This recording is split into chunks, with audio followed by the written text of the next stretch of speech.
Welcome everyone. I hope you're having a spinner day. And today we are going to be installing the Brocraft rod holders to our Jon Boat. Stay tuned.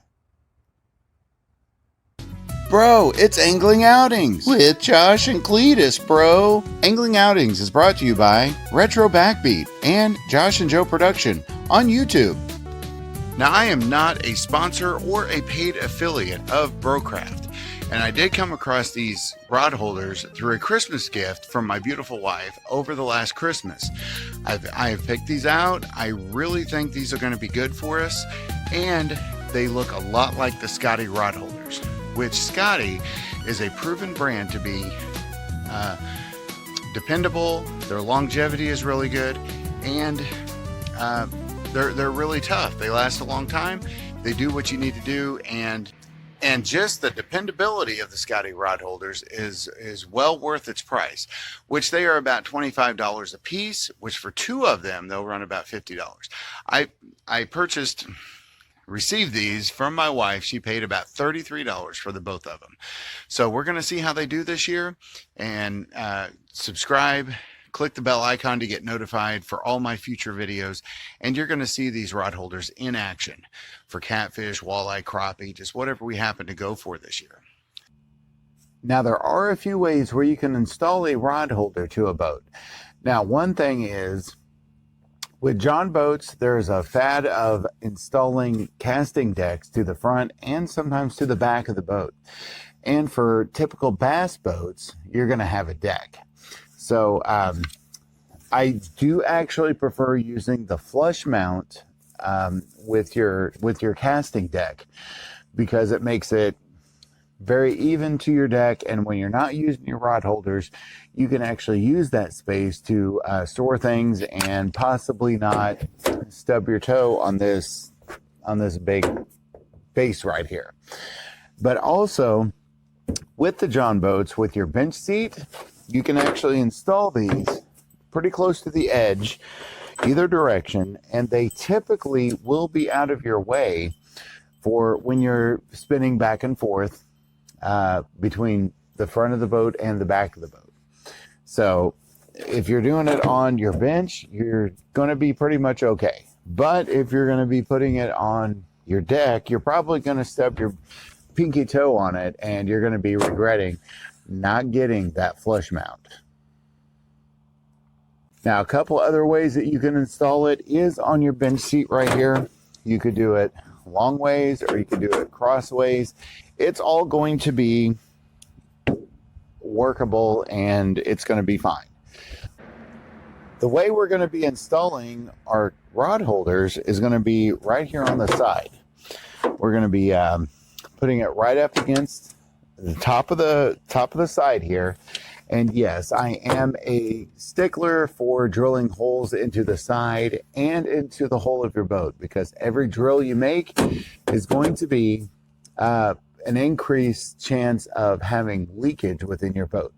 But if you are having water levels from the outside all the way up to here, you're probably going to have more of an issue than just your rod holder mount that you're going to have to worry about with leakage up this high. Okay, now everything you're going to need for your install is going to be what came in the package, which is your rod holder and your base.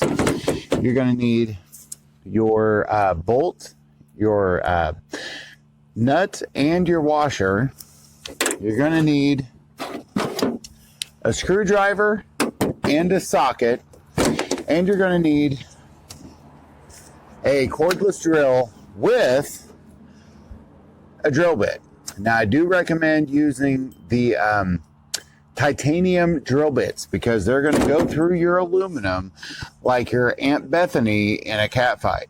Trust me on this. You don't want to use the cheaper drill bits, because they're just not going to cut through metal and aluminum, stainless steel, that sort of stuff very easily.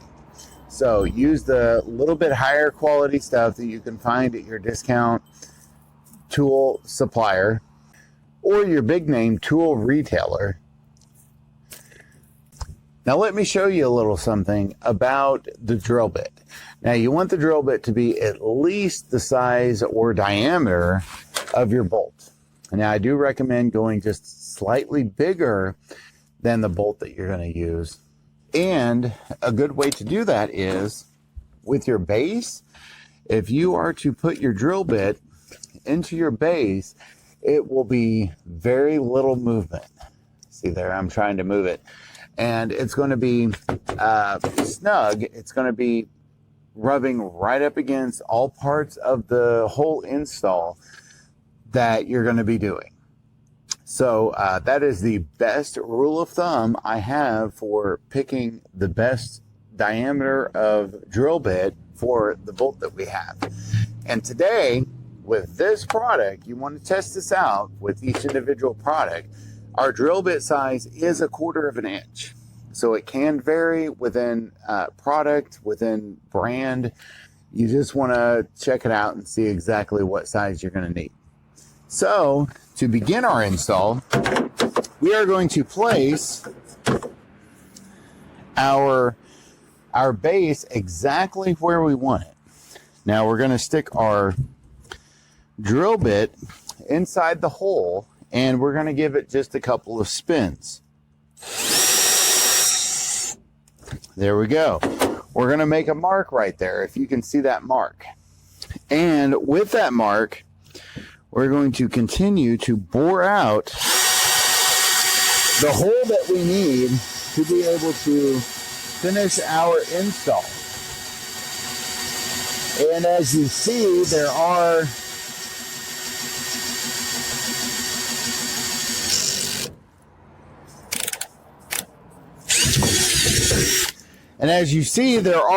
shavings that's going to be coming from this. You don't want the aluminum shavings to be all over your boat. It's going to get in your sandals. It's going to get in the paws of your dog if you take your dog fishing. It's going to cause an issue. So when you are finished with this install, you are going to want to go through with a shop vac, possibly take your boat up to the local car wash and wash it out to be able to get all these little particles out of your boat. So it's not going to be harmful for you, your pets, or anything you have coming into your boat. So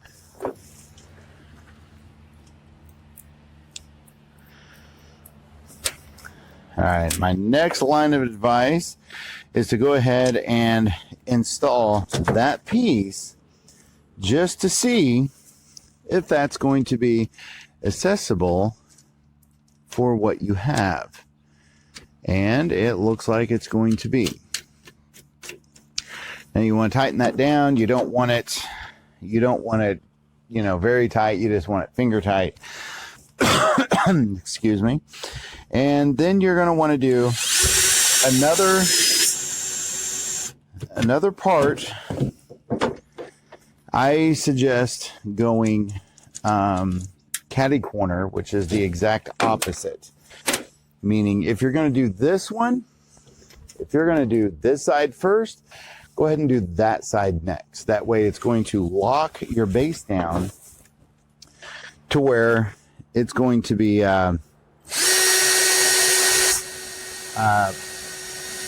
very accurate for the rest of your hole. Now as we go through and we do the second hole there, hey, that's great, because now we're going to go ahead and put both bolts into place. You don't necessarily need the washer right away because we are not finishing up the whole install just yet. We are going to get to that real soon, so stay tuned.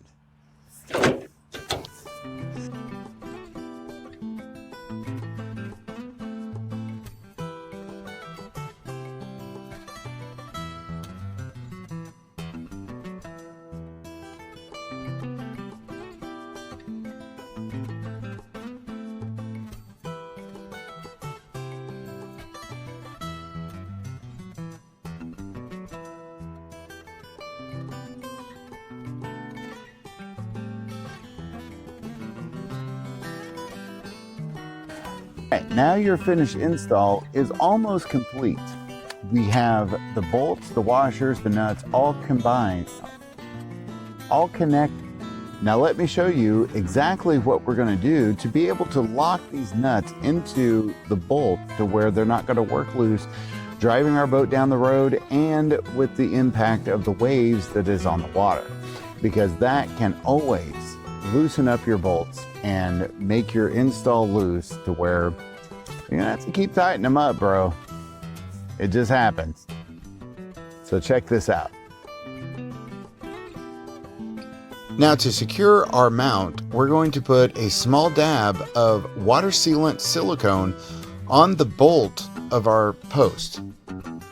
This way, when we tighten the nut down, it's going to dry and hold our nut into place. That way, the vibrations of the road and the water isn't going to work our nut loose. It is going to be a secure mount, and if we ever have to take it off, just a screwdriver and a socket is going to bust it loose to be able to take our rod holders off of our boat. Plus, having a little bit of water sealant silicone on there is going to prevent water from getting into the mounting holes of your install.